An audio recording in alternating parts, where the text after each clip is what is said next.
So, as Greg mentioned, I'm working with Dr. Kevin King and the USDA Ag Research Service in Columbus, Ohio, on Ohio State campus. And so today I'm going to talk to you about some preliminary work that I've been doing with relationship to our edge of field network and cover crops, and how that relates to water quality and the data that we're measuring at the edge of field.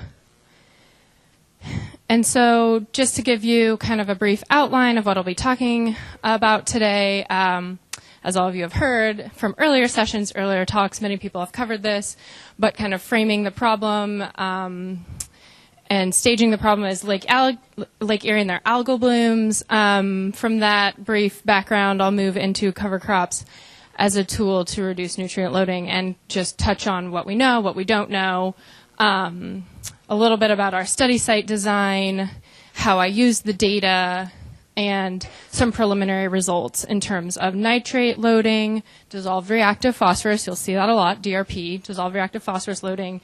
I'll take us through one farm specifically that we're working on in a case study, and then I'll end with some concluding thoughts. And so, yeah, I'm sure all of you are familiar with this site. This was a terrible algae bloom. That's the city of Toledo's Lake Erie water intake. So that provides water for the city.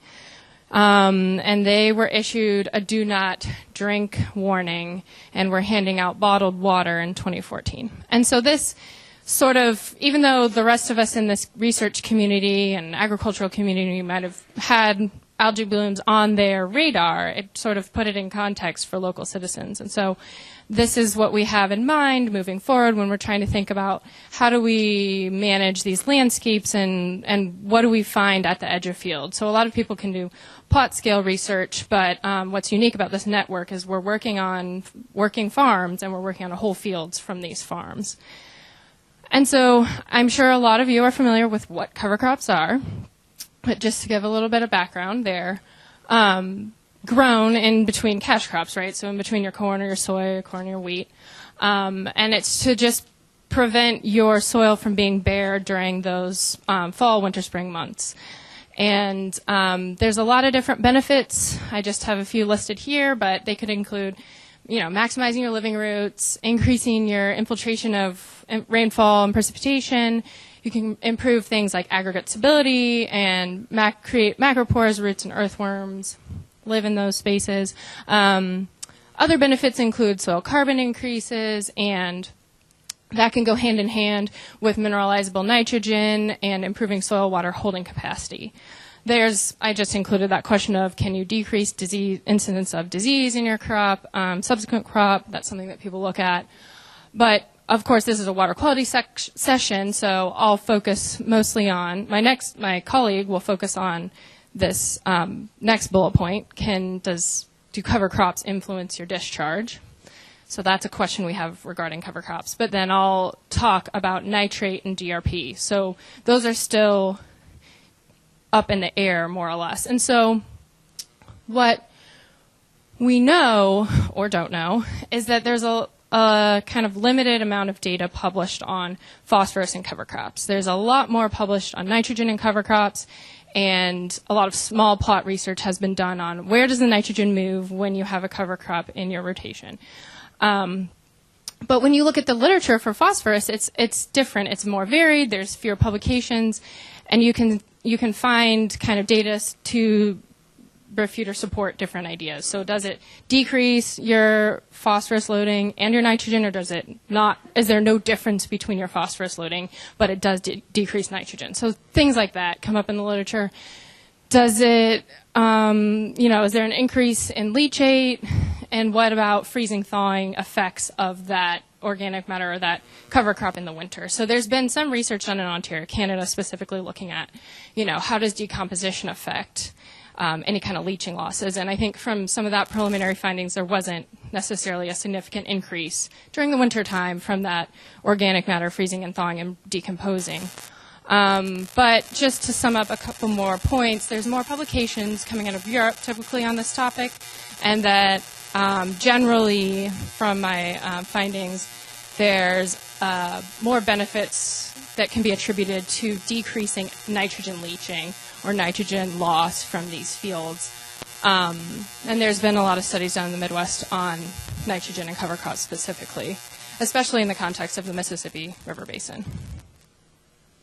So to kind of bring it back to our site, and you have seen pictures that are similar to this throughout the day from other people that are working out of our lab, but we've got a network of 20 paired field sites, and each of them is outfitted with monitoring of surface and subsurface runoff.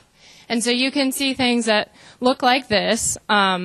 And the idea is at each of our sites, we have 2 fields that we're monitoring. And ideally, we'd have one field that remains business as usual with whatever the farmer typically manages. And then the other field would be what they agreed to implement, be it nutrient management related, cover crop related, anything really, crop rotation, et cetera. So then after a period of baseline monitoring on both fields, they could implement that change on one of the fields, and we'd have 2 to compare against to see if there's a before-after control impact. So if that makes sense, that's kind of the context. So I'm looking at cover crops across all of these sites. In Northwest Ohio, if you can see this map in the back, hopefully, the colors, the blue, yellow, and green, just indicate different watersheds. So our sites are predominantly in the Western Lake Erie Basin, which is blue, the largest watershed. We do have a site in the Upper Big Walnut Creek watershed, which is closer to Columbus. We have one, you can see at the bottom, that's also closer to Columbus. And then we also are in the Upper Wabash River watershed. But the great majority of our sites are in the Lake Erie Basin, which is relevant right now. So the main objectives, as you can guess, were to try and use this network, all this data, all of these fields that we've been collecting data at, to try and assess the impact that cover crops are having on nitrogen and phosphorus loading. And look at this on a water year time scale, so that like October 1st to September 30th time scale, or look at things on a seasonal basis. So some characteristics about all of our sites. I will be looking at monitor years from 2012 to 2017. And then the number of fields that we have that have used cover crops in their existence since we've been monitoring are 16 fields. So it's a smaller N, or a smaller number of fields, compared to the number of fields that we have that do not use cover crops, which is 24. So just some basic summary stats. The types of cover crops used on our fields are a wide range. There's a lot of rye, hay, wheat, oats, mustard, and then we do have some farmers that are using mixes, right? So they're using anything that you see here: rye radish, clover radish, barley rye, buckwheat rye. There's some people that are using more than 3 species. So we've got quite the range. And then we also have a wide range of plantings, or planting type. So either broadcasting, disking, tilling, drilling, any kind of light tilling, turbo tilling. And then we've got different tillage types within that. So all of our fields can span conventional tillage to no-till, anything in between, rotational, et cetera. And then nutrient sources, as we heard from Brittany's talk earlier, can range from inorganic, organic, and a mixture of both. So we're really covering a lot of management practices in our study sites. So what I did with this data, I worked with monthly loads, which means each site has a monthly value of total of DRP lost or nitrogen lost, like yielded, let's say, for that month. So I worked with data that was in that format, and then for nitrate and DRP, and then I had a category for every field. Did they ever have a cover crop? Yes or no. It was just that straightforward. This is preliminary. I'm trying to get an idea of what we can find in our data set. This hasn't been published yet. Again, I'm working in the years from 2012 to 2017, and I'd also like to note that from 2012 to 2015, the number of our farms that we were working on dramatically increased from 5 to 12.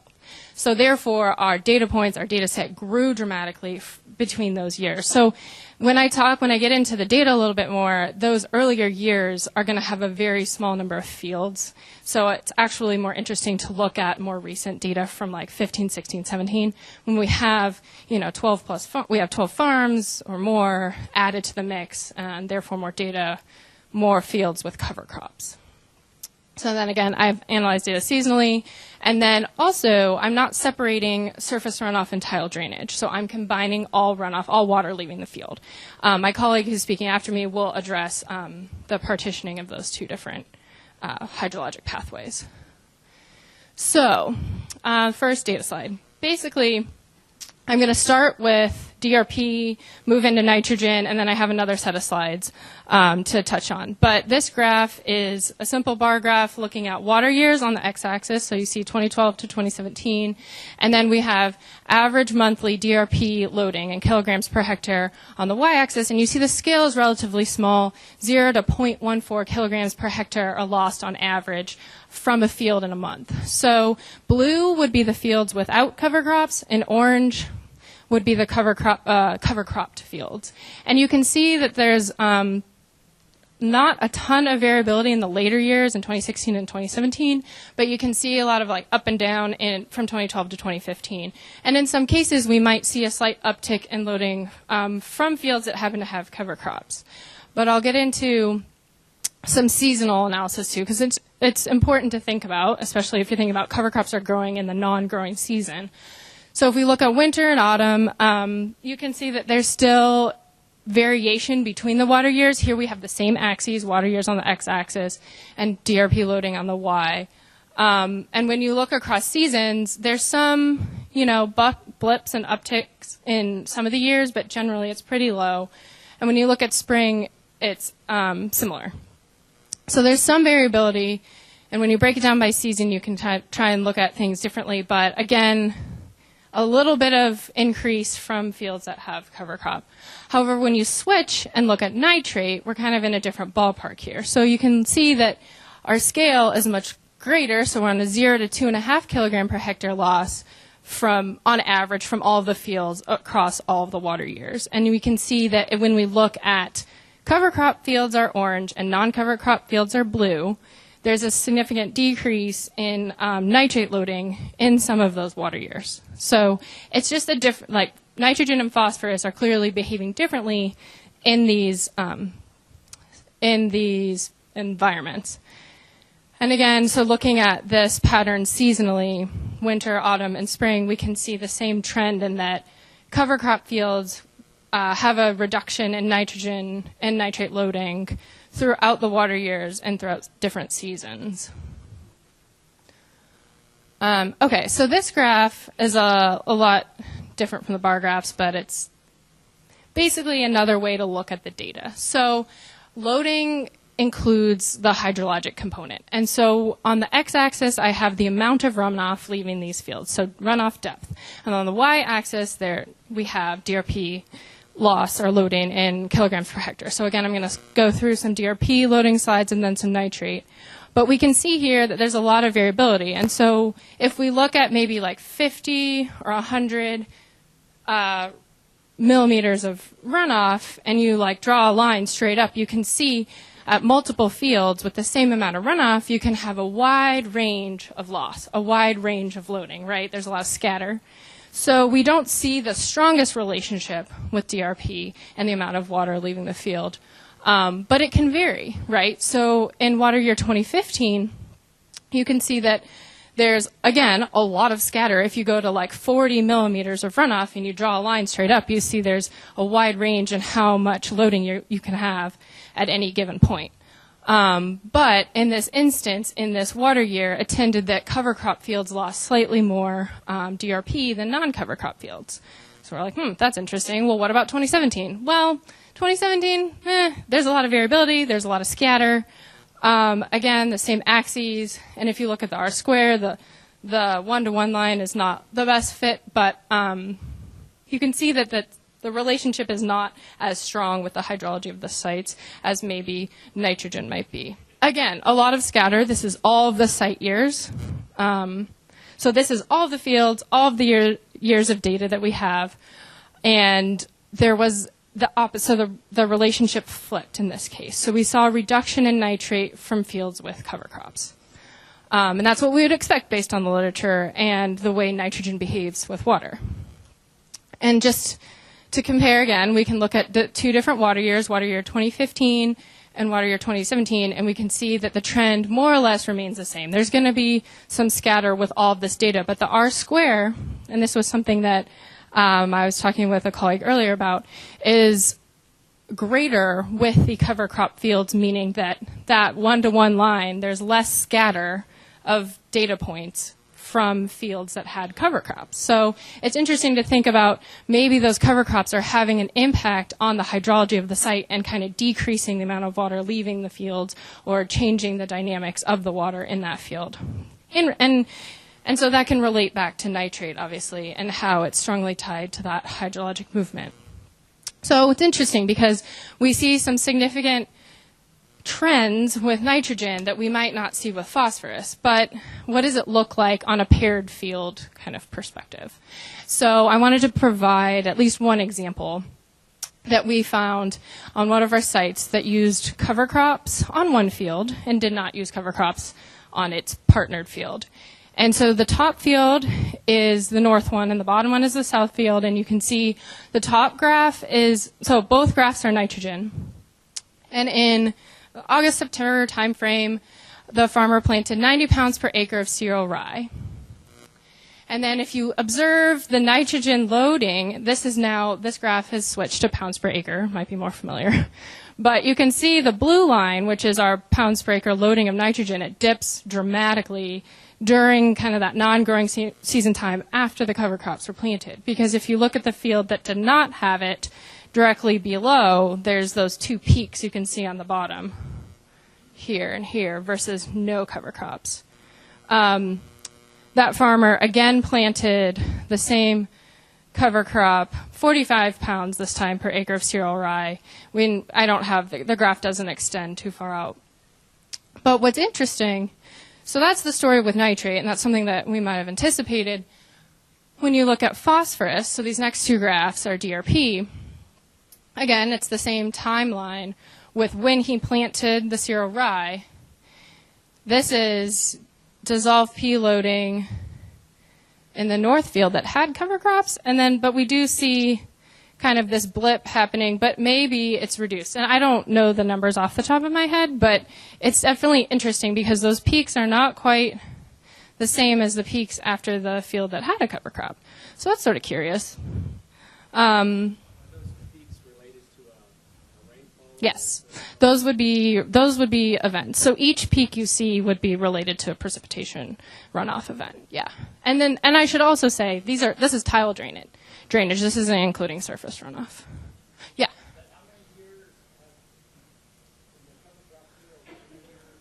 Had they been cover cropping? Do you know? Was this the first? This was the first time Greg's saying, yeah. And there was that much reduction for nitrogen, I should say, but not necessarily. Perhaps, yeah. I mean, there's so many other variabilities and factors, and that's something that I wanted to talk about because it's not necessarily predictable what's going to happen with this phosphorus story. And let's say everything was the same in these fields, then what can explain that difference and why? It's not necessarily that easy because each field and site, even if it says it's the same type of soil in the map, it might be slightly different, and that slight difference could matter a lot when it comes to phosphorus. And so those small variabilities could change a lot of things when it comes to these dynamics in the field. I mean, it's antecedent soil moisture, it's a lot of other variables besides the cover crop are at play.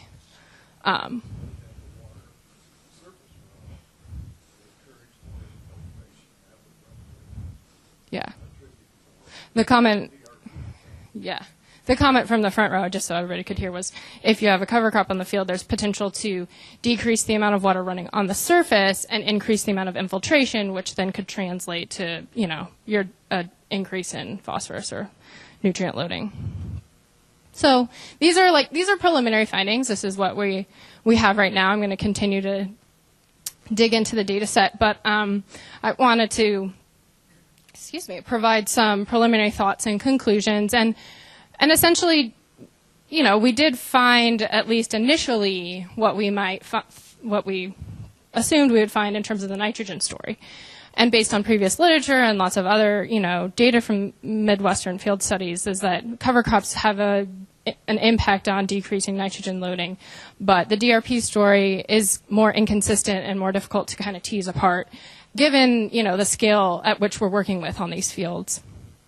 But I think that, as we just said, cover crops may not be the only factor contributing to the DRP loads. And so there's so many other factors and variables at play, including what we've been I was talking about with a colleague today is just, the crop and plant nutrient requirements are going to differ, right? They're going to need more nitrogen than they need phosphorus. And so we're also on different scales. The nitrogen in these systems is radically greater than the phosphorus, and so we're still trying to manage and work within a relatively small amount of P on these fields that unfortunately is still contributing to a problem.